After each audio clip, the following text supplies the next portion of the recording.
이 새벽 우리에게 주신 하나님 말씀은 출애굽기 25장 23절에서 40절까지의 말씀입니다. 출애굽기 25장 23절에서 40절까지의 말씀입니다. 우리 하나님의 말씀을 다 함께 읽겠습니다. 너는 조각목으로 상을 만들되 길이는 2규빗, 너비는 1규빗, 높이는 1규빗 반이 되게 하고 순금으로 싸고 주위에 금테를 두르고 그 주위에 손바닥 넓이만한 턱을 만들고 그 턱 주위에 금으로 테를 만들고 그것을 위하여 금고리 넷을 만들어 그 네 발 위에 네 모퉁이를 달되 턱 곁에 붙이라. 이는 상을 맬 채를 꿰 곳이며 또 조각목으로 그 채를 만들고 금으로 싸라. 상을 이것으로 맬 것이니라. 너는 대접과 숟가락과 병과 붓는 잔을 만들되 순금으로 만들며 상 위에 진설병을 두어 항상 내 앞에 있게 할지니라. 이쪽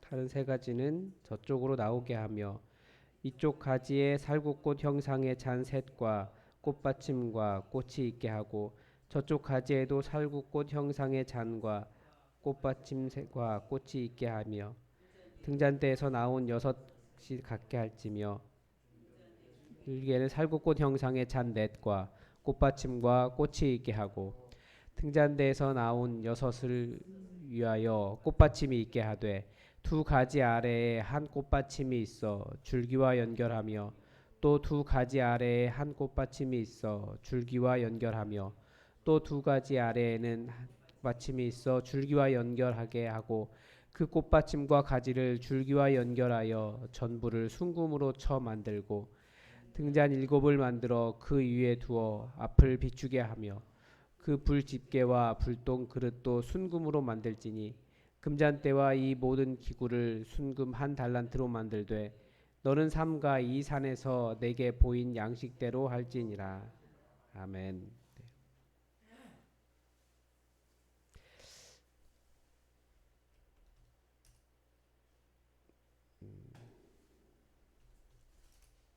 네.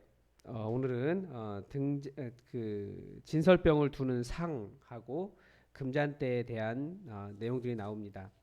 그 앞부분에 보면 모세가 시내산에 올라가서 40일 동안 하나님과 함께 있으며 하나님께서 성전을 어떻게 성전이 아니고 성막을 어떻게 만들어라라고 하는 이야기를 가르쳐 주십니다.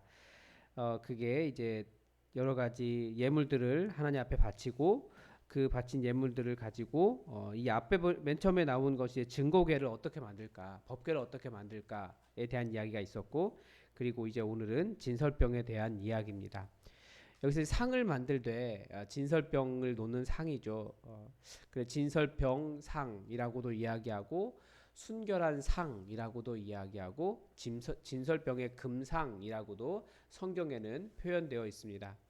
조각목으로 만들어라라고 되어 있는데 이제 조각목이 아카시아 나무로 만든 그 강목입니다.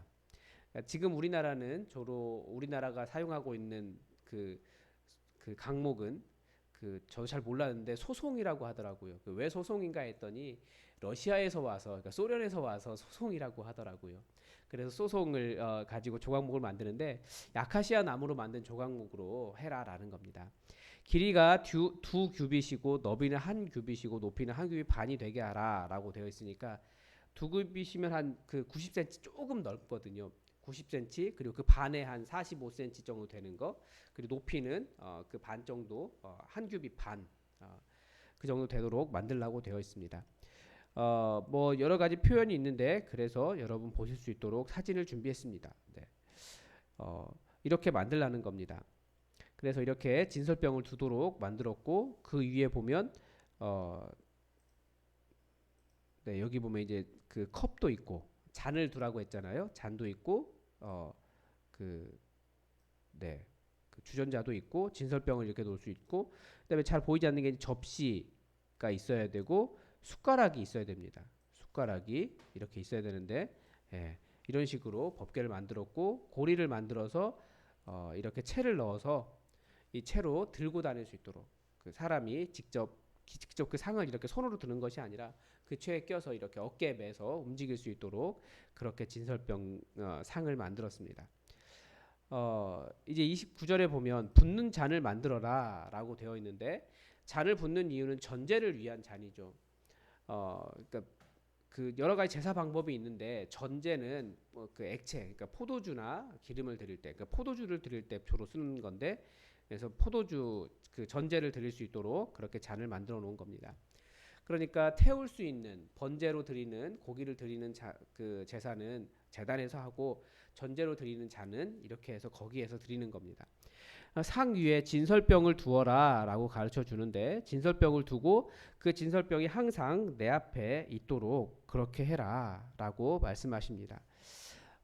이 진설병을 언제 두냐면 안식일마다 향기 나는 기념 예물과 함께 놓여졌습니다.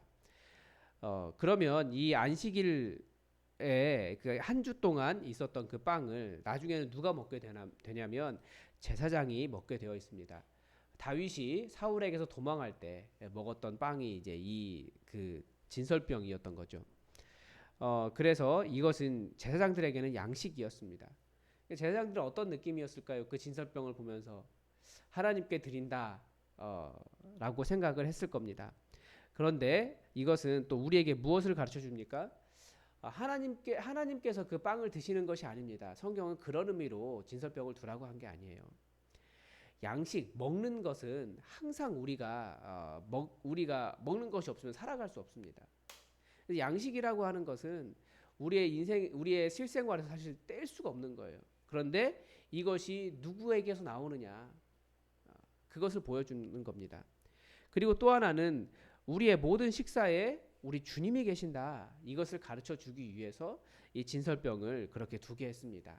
하나님께서 말씀하시는 것처럼 땅의 모든 것들이 다 하나님의 것인데 하나님께서 그 고기 먹겠느냐 그 피를 마시겠느냐 말씀하시잖아요. 그러니까 우리가 이렇게 진설병을 우리가 식사를 하는 그 모든 장면이 하나님께서 우리와 함께 하신다. 하나님께서 우리의 먹을 것과 함께 하신다. 우리를 먹게 하신다라고 하는 것을 깨닫게 하는 그런 은혜의 시간입니다. 제가 31절과 32절을 분명히 그 작업을 한 기억이 있는데 이게 동시에 사라진 거 보면 무슨 이유가 있는 것 같습니다. 지금 31절, 32절 이 부분은 등잔대와 그 등잔대에 불을 피우는 기구들에 대한 이야기가 나옵니다. 그러니까 지금 진설병 상은 조각목, 그러니까 나무에다가 금을 씌워서 만들었습니다. 그런데 등잔대는 전부 다 순금으로 만들라라고 되어 있습니다. 그래서 32절 이제 31절부터 40절까지 등잔대에 대한 이야기가 있습니다. 살구꽃 형상으로 만들어라. 전부 다 그 촛대인데 촛대에 이제 6개, 7개의 초를 세울 수 있도록 했고 그 모양은 살구꽃 형상을 가지고 있습니다. 그렇게 만들라고 되어 있습니다. 그래서 이 모양 전부 순금으로 만들어라. 그래서 이 그 등잔대 같은 경우에 전부 순금으로 만들어져 있는데 무게가 한 70kg 정도 그 정도 된다라고 70kg가 30kg인데 제가 잘못 적은 것 같아요. 70kg까지 될 수는 없고요. 한 30kg 정도 됩니다. 등잔대에서 나온 가지는 그 이렇게 가지가 이렇게 있고 이렇게 나오게 되어 있거든요. 이 모양이 뭐냐면 자라나는 나무 형상입니다. 그래서 모양이 이렇게 생겼습니다. 그래서 그 말한 대로 여기에 지금 여기 이게 저기 봉오리가 이렇게 계속 있죠. 봉오리가 이렇게 있고 여기서부터 3개씩 이렇게 하나씩 한 줄기에서 2가지씩 나와서 중간에 이렇게 봉오리가 3개씩 있고 살구꽃 모양으로 만들고 이 밑에 그 잔과 꽃받침 형태로 그렇게 만들었습니다. 전부 7개의 이렇게 초가 세워질 수 있도록 잔을 만들었고 전부 순금으로 되어 있습니다. 그래서 한 30kg 정도 돼서 이렇게 들고 다닐 수 있도록 이것은 그렇게 이동이 가능하도록 만들어져 있습니다. 이 왜 이 저기 등잔을 세웠을까요? 먼저 하나님께서 거기에 임재해 계신다라고 하는 그런 의미도 있고 이 살구나무 형상이 언제 또 나오냐면 그 예레미야가 하나님의 말씀을 들을 때 선지 활동을 할 때 살구 형상을 봅니다. 그때 그 나무를 통해서 하나님의 말씀을 듣거든요. 그러니까 각성시켜주는 어떤 빛을 비추는 나무다라고 하는 의미를 가르쳐 줍니다. 그리고 또 하나 이 빛이 계속 켜 있도록 하는 것을 통해서 이스라엘을 지키시는 이는 졸지도 않고 주무시지도 않는다라고 하는 의미를 가르쳐 주고 있습니다. 그래서 이것을 항상 불을 켜놓도록, 그러니까 지금 여기 진설병 상도 그렇고 이 진설병 상 위에 놓는 진설병도 그렇고 이 등잔을 통해서 켜 있는 불도 그렇고 항상 꺼지지 않고 계속해서 있어야 되고 비춰야 되는 것들입니다. 그만큼 하나님은 변함이 없이 이스라엘을 지키시고 졸지도 않으시고 비추고 계신다. 또 하나님의 우리가 모든 생활 가운데 하나님께서 함께 하신다. 특히 먹는 것과 그리고 우리가 살아가는 그 지혜의 모든 문제에서 하나님께서 함께 하신다라고 하는 의미를 가르쳐 주고 있습니다. 여러분 오늘은 말씀을 쭉 보았는데 어떤 것을 여러분 느끼셨습니까? 성령님께서는 분명히 이 일을 통해서도 여러분에게 하신 말씀이 있으실 겁니다.